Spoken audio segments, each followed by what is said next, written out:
may nategi na kasama sa entourage nila.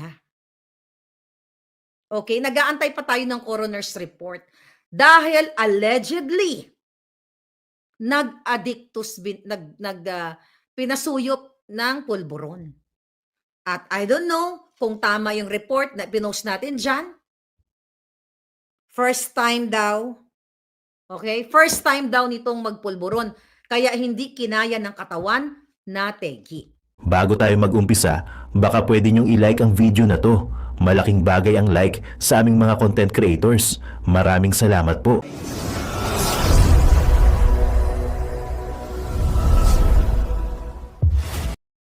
Miss Maharlika, binawian ng pass yung mga susundo kay Pangulong Duterte. Real time. I don't know. Teka. Cathy, Cathy, nandyan ka ba? Pakitext nga itong, baka may information ka about it. Text natin kung bakit. You have to witness this, mga kababayan. You have to witness. Dali lang. Alright. Yes. Okay. Binawian kami ng pass sa pagsundo namin kay PRRD. Hinold ng SILG. Pinaluhold lahat ng stick on pass or sticker. Alright? Okay, yes. Yes, I did. So ulitin ko lang mga palangga. Ngayon lang a few minutes ago ay binawian ng pass narinig nyo naman sinabi ko. Ganito kahayop ang bangag na administrasyon na ito. Sa mga kapapasok lang, napapalibutan, nagkukubli sila sa mga ambulansya. Grabe ang kawalang hiyaan ng mga buwaka ng Ginimes. Ayan, mga ambulansya sa likod. Alright?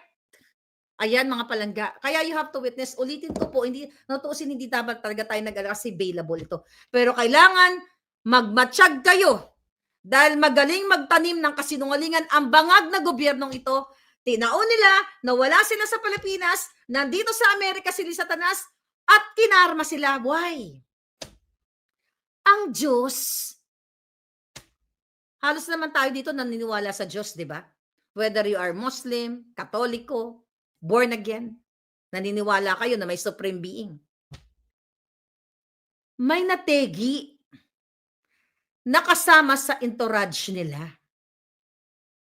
Okay, nag-aantay pa tayo ng coroner's report dahil allegedly pinasuyop ng pulburon. At I don't know kung tama yung report na pinost natin dyan. First time daw. Okay? First time daw nitong magpulburon. Kaya hindi kinaya ng katawan na tegi. So, but we have to wait for the coroner's report kasi naniniwala ako na makukuha natin yon at available yon sa public. Baka makukuha tayo ng kopya. We have to pay. Nag-inquire na ako, I have to pay $83. Okay, 83 or 89 ba yon? So, the moment na magkaroon, mamaya, alas 6 na pala ng hapon. Diyos ko po, hindi ko na nabalikan ng tag. But anyway, kahit ano man ang pwede kong gawin dito, after natin mag-usap, hihingi ako ng, pupurchase tayo ng coroner's report na $89. Gagastusan ko yan. Para maipakita ko lang sa inyo ang totoo. May nategi. Ayaw nila sabihin sa inyo. Kasama ni Satanas, kasama ni Jingay, kasama ni Kilay, kasama ng mga artista, may kasama sila mga pusher.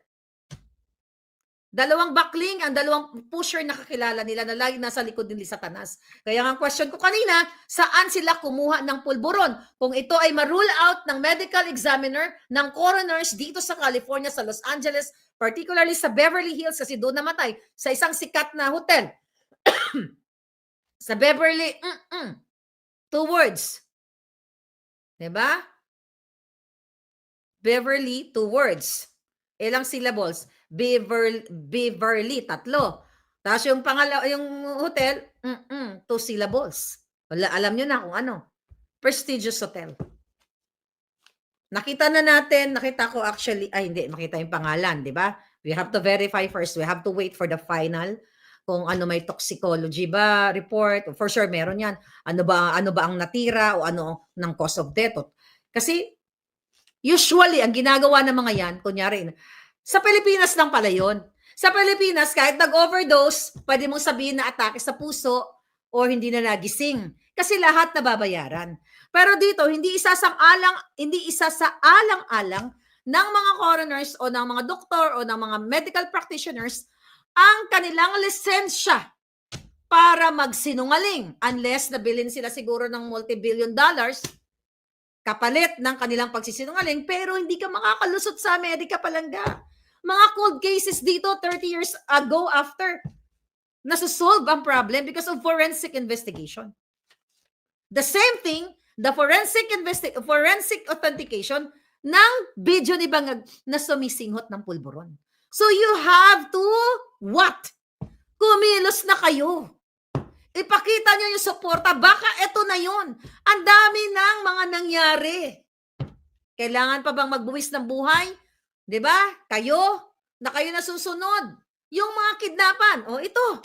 Yung mga ginagawa dyan ngayon sa DOJ na allegedly si Boyeng Rimulya ay tumanggap ng 150 million allegedly kay Atong Ang. Para laban bawi yung bail ng mga polis na sangkot sa paggurgor sa mga missing sabongeros. Yan! Sagutin mo, Rimulya. Dahil, mga kababayan, tangina, kung ito ay maimbestigahan si Rimulya, allegedly, actually, may naantay lang akong video dyan. Hindi ko pa ma-full blast yung vlog about yan. I'm just waiting. Doon po sa pamilya ng mga missing sabongeros. Ayan ang email ko sa baba, Maharlika Network at Proton Mail. Doon sa magsisend sa akin ng video, isend mo na palangga para maipakita na natin. Kasi I believe, according to my source, merong actual video kung paano ginurgor ang missing sabongeros. I'm just waiting for that video. Kaya nga sabi ko doon, sa binabae nating lahat ng mga binabae tsaka nilalaki. Sabi ko sa kanya, palangga, you provide that video. I will study the case. Pero ito lang ang masasabi ko na information na solid, na allegedly di umano, kaya yung bail ng mga polis na nakagurgur sa mga missing sabongeros ay ginagatasan ni Rimulya si Atong Ang na 150 million pesos total. Kung matino, sino mag-iimbestiga kay Rimulya? DOJ yan. Can you do something? Mga abogado dyan, tignan mo. Sino mag-iimbestiga sa kanya? Sino magpapatawag sa kanya sa Kongreso? Mga demonyo yung mga nandyan. Sino magpapatawag sa Senado? Si Kilay, kasama ni Lisa at saka ni Bangag. Ang Senate President nyo. Si Tambalos, Speaker of the House, magkakasabwat sila. Sino ang pupuntahan nyo? Si Maharlika. Na kayang itaya ang buhay. Lahat ng ebidensya nyo, ibigay nyo na. Kasi itodo ko, total, gogorgorin lang din naman nila ako. May assassin sa nila, itodo na natin. Ilabas na natin lahat ng ebidensya ninyo. Total, na target nila ako. Gusto nila akong, ibigay nyo na yan. Kayong mga pamilya na umiiyak, na binabayaran ng pakunti-kunti para manahimik, ibigay nyo na kung anong meron kayo. Doon sa palangga ko, kasi nagdadalawang isip pa Doon sa actual na paggurgor sa mga sabongeros, ibigay mo na sa akin yan. Hindi kita, may nakita ba kayo? Kahit pigaan nila ako, hindi nila. Anyway, hindi ko naman, hanggang doon lang muna. Okay? So anyway, hindi kayo mapapahamak. May pinahamak ba ako puting ahas dito? Ginawa ko na sangkalan yung sarili ko. Kung magurgur ako dahil sa pag-expose ng mga ito, be it. At least nakapag-travel na ako, hindi naman around the world pa. Nag-enjoy na ako, nagkape-kape na ako, okay na sa akin yun. Total. Yun nga allegedly na overdose sa drugs, mas bata sa akin yun ganun-ganun na lang namatay. At least ako, nakilala niyo kung paano ka talas ng bunganga ko at ma-expose ang mga hinayupak na ito. Anyway, I'm insured. Sabi ng mga chikiting ko, ba, tumigil ka na. Sabi ganun sa akin, hindi ka ba natatakot sa ginagawa niya? Baka mategi ka. You're okay. You're covered, okay? If I'm gonna die tomorrow, then you'll be happy. Sabi ko sa mga palangga ko, hindi ako takot mategi palangga. Pero hindi ko hayaan na magpapategi ka na lang ng ganun-ganun na lang. Kung kaya kong gamitin ang kamao ko para sa ilakpak sa kipay ni Lisa Tanas na susunod-sunod siya sa akin, gagawin ko. Lumaki akong palaban. Sa kanto, sa jeep, sa taxi, suntukan kong suntukan, basta nasa tamang, nasa katotohanan ka. Ngayon pa ba ako aatras? Tangina. Ngayon pa ba, after these assassins, ngayon pa ako matakot? Julul! Hindi ako natatakot kahit ano mga optics nyo, kasama nyo mga lawyer ninyo, mga buwaka ng ina ninyo. Mananagot kayo sa bayan. And now, yung ginagawa nyo kay Pangulong Duterte, ginagawa nyo sa Pilipino, ginagawa nyo sa mga kinikidnap nyo, ginagawa nyo sa mga natiteging sabongero, ginagawa nyo sa mga kapulisan kay Colonel Grijaldo, na hanggang ngayon nakakulong. Nasaan kayo mga kabaro niya? Dahil ayaw lang sumunod ni Grijaldo sa mga kasinungalingan ng mga buwaka ng inang HOR.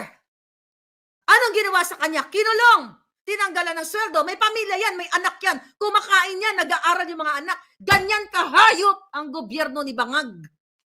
Pulis na nagsilbi sa bayan. Hindi lahat ng pulis masasama. Mas marami ang mga mabubuti. Manindigan kayo kay Colonel Grijaldo. Hindi ba kayo nanonood ng TV kung paano siya harasin? Pasko, bagong taon. I don't know kung kailan ang birthday niya. Wala siya sa pamilya niya dahil lamang nanindigan siya at hindi siya pumayag kay buwaka ng inang Fernandez na pinakabobo sa balat ng lupa. Sa kay Abante na akala mo manggagahasa, dalabas-labas ng dila para lang sabihin na si Duterte ay may ganitong reward system, eklabush. Nasaan na si Garma? Si Garma, ano ang sabi dito? Nahuli sa Amerika dahil paso ang passport o expired. Julul! Tanga ka ba yung nanonood sa akin? May utak ka ba? Hindi ka makakapasok ng Amerika kung expired ang visa mo. Nasaan si Garma? Baka binigyan ni Lisa Tanas ng fabricated whatever. My God, mga kababayan. NAIA Terminal 3, you have to support kay PRRD. Ulitin ko na minsan sa buhay niya, itinaya niya para sa inyo. Minsan sa buhay niya, minura ang presidente ng Amerika dahil ayaw niyang magpasakal. Minsan sa buhay niya, mga palangga, nilabanan ang mga oligarkiya para ibalik ang pera ninyo. Mylong, Lusyutan, Dunkin Donuts. Ano pa ba? Ano pa yung baka nakalimutan ko ba? Magsulat kayo dyan, mga palangga.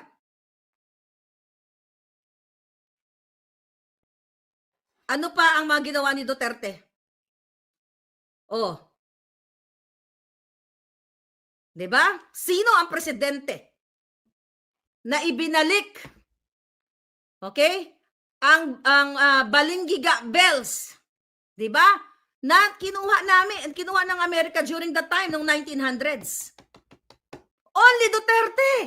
Imagine mo, yung mga nakaraang mga presidente walang pakialam sa history natin.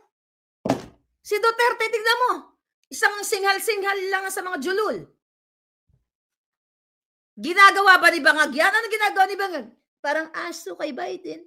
Oh, sir, yes, sir. Alpot. Iyo di punggol. Presidente ba yan? Hindi ka dapat same level kayo. You don't address sir or ma'am. Presidente ka rin eh. Dapat, yes, Mr. President. Hindi, oh yes, sir. Asong ulul ako. Putang ina. 10-year valid na passport ng Duterte, sabi ni Jojo. Manila Water expose niya. Yes. Ginagaya nga ni Trump yung style ni Tatay Diggs. Oh, ano pa ang mga ginagawa? Ang dami. You have to speak up, mga kababayan. 911 emergency, exactly. Closure ng ABS-CBN dahil maraming illegal na ginagawa. O, alam nyo na yan. Hindi na natin babalikan ng detalyado yan. Ma'am, sabi ni Ian Bernard, di lang malakas, totoo yung sinasabi ni Percy Lapid kaya pinatumbagad. Yes! Kung meron man isang bayani dito sa inyo na namatay, ayan si Percy Lapid, kahit iba ang political leaning niya. Tinitira niya mga Duterte, tinitira niya mga Marcos. Pero dahil Marcos na, pinagorgor ba siya ni Duterte? Yang si Percy Lapid, the late Percy Lapid. Ulitin ko sa mga kapapasok lang. Sino nagpagorgor niyan? Napag-alaman ko na gobyernong Bangag. Why? Yan ang unang nag-expose sa smuggling at mga kahayupan ni Marcos. Sumunod lang ako. Siya ang nauna. At alam nyo ba, 16 or 17 families ni Percy Lapid ay nandito sa Amerika. Why? Nag-asylum visa dahil natatakot siya sa gobyerno ni Bangag. Kung si Duterte ang may kasalanan niyan, anong power ni Duterte manggipit? Siya nga mismo ginigipit. Bakit nabigyan ng asylum visa yung kamag-anak ni Percy dito? 16 or 17 na bilang ng kaniyang pamilya, kapatid, sawa, anak. See? Bakit matatakot ang pamilya niyan kung sila ay protektado ni Bangag ng Marcos administration? Kung ang bintang nila, kasi yan ang nililink nila kay Duterte. Anong kapangyarihan ni Duterte now? Bakit sila tumakas sa Pilipinas? Mag-isip nga kayo. Putang ina, nakakapagod na rin minsan eh. Tingnan natin. Baka mayroong bagong update. Ano pa? Boracay rehab. O, kita mo ngayon, nilulumot na ang Boracay. E.M. Lopez. Nakita niyo ba? Okay, 4 minutes. Parating na ang Pangulong Duterte. Ayan, sila MJ Reyes nandoon. SMNI. Ano daw? SMNI, papunta na rin. Sila Cathy, papunta na rin. At ang ibang mga vloggers. My God. Yes. Tignan na natin palangga. Baka may sinan sa atin. Parating na raw ang Pangulong Duterte. Ulitin ko po. Hindi available po. Kung ano man yung finabricate nila kay Pangulong Duterte, available po. Mga kababayan. Pero kung nandyan lang ako sa Pilipinas, kung hindi lang ako nila gugurgur ba, dapat maging smart ka sa laban. Ako ang tutungtong dyan at hawak ng megaphone. Ginawa ko yan eh. Nakita nyo na yan, hindi ko napatunayan yung sarili ko. Pero dahil pinabricate ako ng mga crime, maybe more than that, pagtungtong ko pa lang sa airport, uso tanimbala. Baka ilagay na sa akin lahat ng pulboronic, lahat ng klaseng pulboronic. Yung bagahe ko, pagbagsak pa lang dun sa pagbaba pa lang ng aeroplano, sisiksikan na nila ng pulboron. Ganun sila kagalit na galit sa akin. At gusto akong gurgurin. Bakit? Ako pasimuno ng lahat ng ito eh. Di ba? Sino ba pasimuno ng mga expose na to? Ako ang unang nagtaya ng buhay eh. Kayo? I'm grateful. Nandyan kayo. Nagtataya rin kayo ng buhay. Akala ninyo? It just so happened na ang bunganga ko dito. Pero yung mga nagko-comment, papunta na ako idol, sabi ni Danilo Villador Vlog. Yes, punta ka palangga, capture nyo, mag-ingat lang kayo ha. Dapat mabilis ang inyong mga kamay, ang inyong mga mata. Just be peaceful. Pupunta tayo dyan, hindi tayo manggulo, kundi suportahan natin ang Pangulong Duterte para i-capture yung kanyang pagdating. Kasi pinaabot ko na sa ating mga kausap dito, na sinasabi ko, nagsabi ako sa mga taong bayan, sa supporters na magpakita ng suporta. Yan ang gagawin natin. Yan lang ang pwede kong maiganti kay Pangulong Duterte. Sa kabila po ng pagbibintang nila sa atin na ako ay, dati pinagbintangan tayo, bayaran ni Marcos. Tapos ngayon, bayaran ni Duterte. Ni 5 ho. Wala akong napala sa mga Duterte. Pero anong napala ko sa kanya? Dun sa mga kakilala ko, mga kaklase ko, during that time tinatanong, "Kumusta kayo diyan?" Gano'n, gano'n. Talaga ba totoo ba yung Duterte? Ganun. Siyempre bangag ano ako nun sa "Totoo ba yung Duterte diyan, eh, talaga bang wala ng mga pulboronic diyan?" Gano'n, gano'n. Ay, sabi nun sa'kin, "Palangga, takot na yung mga tao dito, nagbagong buhay na." Yun lang!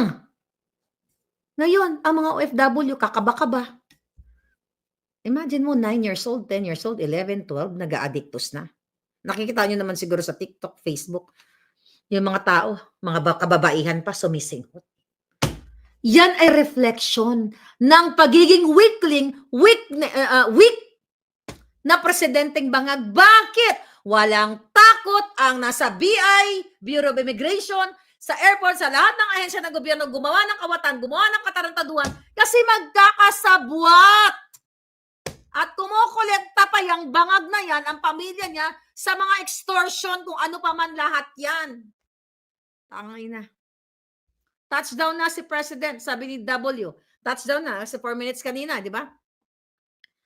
Abangan yung mga palangga, mag-aantabay lang tayo. Mag-people tower tayo, sabi ni Justin. Yan ang pinaka dapat niyong gawin peacefully. Sobra na. Mga nasa Maynila, pumunta na kayo sa airport, sabi ni Mariam. Okay. Sa 3 years na naupo ang Marcos, may nagawa po sila. Yung magagandang ginawa ni Duterte, sinisira nila. Tapos, tapos yung mga tahimik na lugar, ginugulo nila. Tapos yung mga pulburon lord, pinapalabas, yun po nagawa. Exactly. Thank you, Carlim. Yeah. Nakita nyo sa Kongreso, Senado, yung mga nag-witness, mga bilanggo, mga convicted. Ang Davao, ginugulo nila. Gumagawa sila ng mga tanim krimen din para guluhin, para sirain ang imahe. Hindi nila sinisira ang imahe ng Duterte. Ang sinisira nila yung mga biktima, yung mga kababayan natin sa Davao o kung saan man. Yun ang sinisira nila, hindi si Duterte. Matanda na si Pangulong Duterte, willing, ano sabi ni Pangulong Duterte? I have to share. Okay? Ito yung konteksto. May mga nagsasabi sa kanya na huwag na kanyang pang-uwi kasi haharasin, ganun-ganun. Sabi nga ni Pangulong Duterte, matanda na ako. Bisaya. Matanda na ako. Doon, yun nga, pinanganak sa Pilipinas. Nakipaglaban sa Pilipinas. Doon ako mamamatay sa Pilipinas. Nga naman. Ano man gawin ko dito sa Hong Kong? Ano nga naman nagagawin niya sa Hong Kong? So, pinili niyang harapin ang mga panggigipit. So, yung pwede lang natin magawa, palangga, yung pwede nating maitulong na pagbigay ng papugay kay Pangulong Duterte, yung support natin. Ulitin ko po uli, hindi siya makukulong kung gusto niya. Pero kung choice ng Pangulo, alam mo naman si Pangulo eh. Matigas din ang ulo niyan. Sige, magpakulong na lang ako ba? Ano sabi niya? Matagal na nga ako hinahabol ng mga yan. Ganun yung personality niya. Yun ang personality ng Pangulo natin. Pag may nangyari kay PPRD, people power na talaga tayo, you have to show your support, mga kabayan. Tignan lang natin dito kung may bagong report.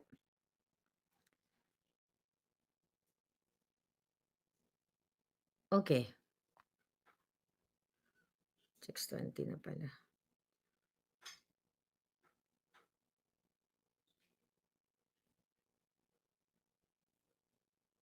Okay. Wait. Okay. Nakababa na raw. Tignan natin. So, abangan natin. Meron ba dito na nanonood? Mga vloggers, are you here? Yung mga vloggers doon, yung anti-bangag vloggers. Yes, ingat lang din kasi diversion. Ito at si Inday talaga ang punterya nila. Well, pareho silang punterya. Lucky, thank you so much. Lord God, Jesus, sabi ni Jesus sa Mercado, please protect Tatay Digong. Dami na raw pulis na iya, sabi ni Royal Joy.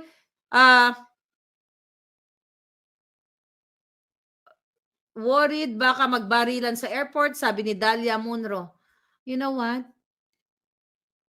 Minsan, sa buhay ng tao, sa buhay natin, minsan kailangan may mangyari na hindi maganda para makamtan mo ang kalayaan o kastiwasayan ng buhay. Di ba? Minsan kailangan mangyari yan eh. Pero we're just praying na walang magtraidor, walang manggulo, definitely not on our side. Sabi ni DS Punker Channel, thank you. Liz Vergara, thank you so much. Mayfloor, thank you. Jeline, thank you. Das, sabi niya, kaming mga negosyante na pinapahirapan, leave of absence dito, LOA, doon din, anong LOA pa talaga?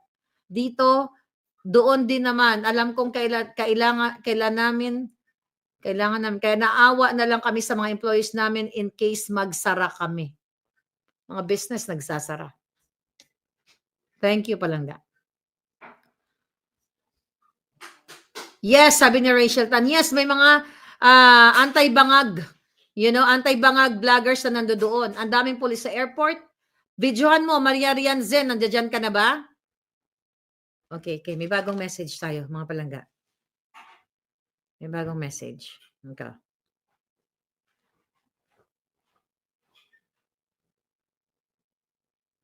Okay, hindi ko pwedeng i-share yung information. Sorry. All right. Yeah, leave of absence. Yeah, I know nga, leave of absence. Baka may ibig pa sabihin pa yung LOA palangga. Yes, Jerwin Palma.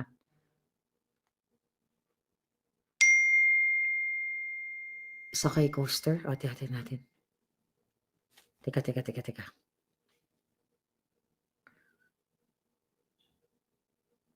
Ano to? Yeah, I know that.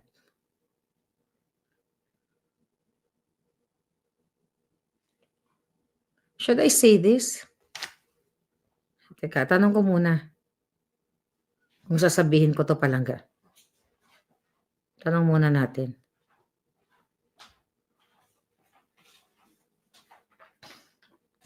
Okay, may mga balita, okay? Allegedly, nagsabuatan daw ang CPP-NPA at ito, dapat niyong malaman. So, mayroong mga balita, allegedly, na nagsabuatan ang NPA, CPP-NPA at mga taga-PNP sa pamamagitan na si Torre daw ang sasalubong kay Duterte, kay Pangulong Duterte. At ang sabi dito, ito, may video na tayong bago. Ito na palangga. Okay, sandali. May video na ngayon. Ito, mga polis nakikita. Putang ina. Alright, here.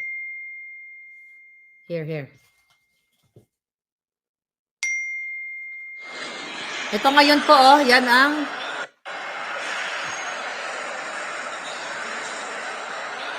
yan mga polis. Nakaantabay sila. Tingnan mo nga. Ayan yung mga polis nakaharang. Nasa arrival hall. Okay. Susunod sa atin ni Palangga. Arrival hall, nandoon siya, yung isa sa mga vloggers. Andiyan na ba sila Channel 167? Mamaya tumutok tayo kay Channel 167, kay Lokoy at iba pa sila. I don't know sila MJ kung magbablog o magbe-video sila Cathy. Pero sa nakikita natin mga kababayan, ayan, ulitin lang natin ha. Dali, share ko nga to dito. I-share natin to sa inyo para mas malinaw. Grabe. Ito. Well, ito, video. Shit, naghang na yung phone. Bakit ayaw matanggap? Shit. Okay. Ayaw. Okay. Eto, mga kababayan. Para mas malinaw. Okay. Send natin to sa inyo para makita ninyo.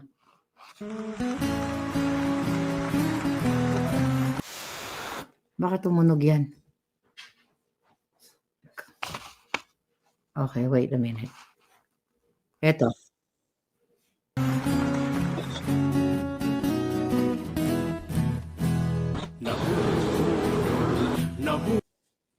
Bakit nagtutugtog yung nabudol? Tangay na nabudol talaga tayo. Video file. Nabudol ang Pilipino. Nabudol. Ayan mga kababayan. Nakita nyo ba? Right. Okay, paki-play nga yan. Nabudol ang Pilipino. Sa May nabudol? Bakit ano yung nabudol niyan? So, anyway. Ayan, mas maliwanag. Paki-play nga yan. Ayan. Nakita nyo? Ba't sila nag-aabang dyan? Ayan, ayan. Ayan, kuha yan ng ating palanggang vloggers na isa sa mga vlogger. Ayan, kita nyo. Ayan mga kababayan, ang kaganapan ngayon. Mahayop talaga itong mga to. Tignan natin, abangan po natin ang mga mangyayari. Basta, for sure. Okay, here, may bagong ano. Okay. Mag-live kayo kaagad, mga palangga. Lahat kayo na nandiyan dyan, mag-live kayo. Ito, si Old School Pinoy pala nandoon. Si Old School Pinoy, may pinost. Okay. Ayan, follow nyo si Old School Pinoy. Ayan pala siya. Ayan pala kanina pa. Ay. Anyway. Parang, ayan mga boys, parang ganon din. But ganon pa man mga kababayan. Manood muna tayo kung sila Old School Pinoy, magla-live sila. Puputulin muna natin dito. I have to do something. May mga tatawagan lang tayo. Magbabalik po ako at aasahan ninyo. Magmo-monitor tayo. Nay, ito na yung bayad ko sa isa ano. O, kunin mo yung isa. Isa muna. Iyan, no? Tapos, isa pa. Di ba? 4 dapat na sardinas eh. Yan. 3 na. Pang-4 na sardinas. Okay na.